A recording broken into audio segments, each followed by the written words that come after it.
Unahin natin yung kalabasa kasi matigas ang kalabasa. Para lasang-lasa, ilalagay ko na yung ginger or luya. Yan. Then, lalagay na natin yung isda.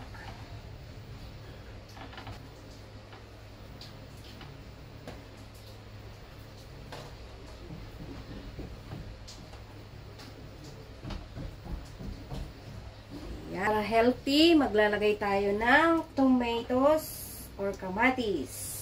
Lagay na natin yung garlic. Onion. Ayan. Chicken powder. Ang sarap nito, guys.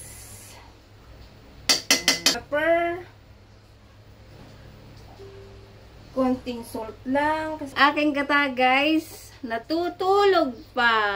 Pero yung magluluto, gising na. So, gigisingin natin yung ating gata.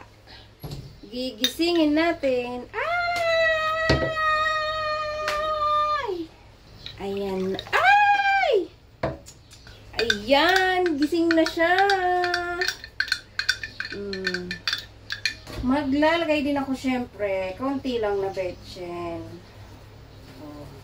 So, dahil gising na yung gata, ilalagay na natin siya. Ayan.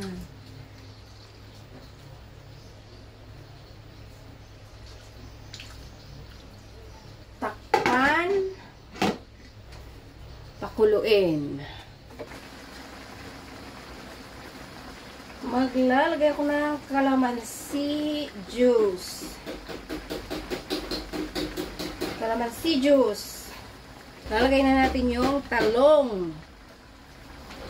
Siyempre, may panghuling gata.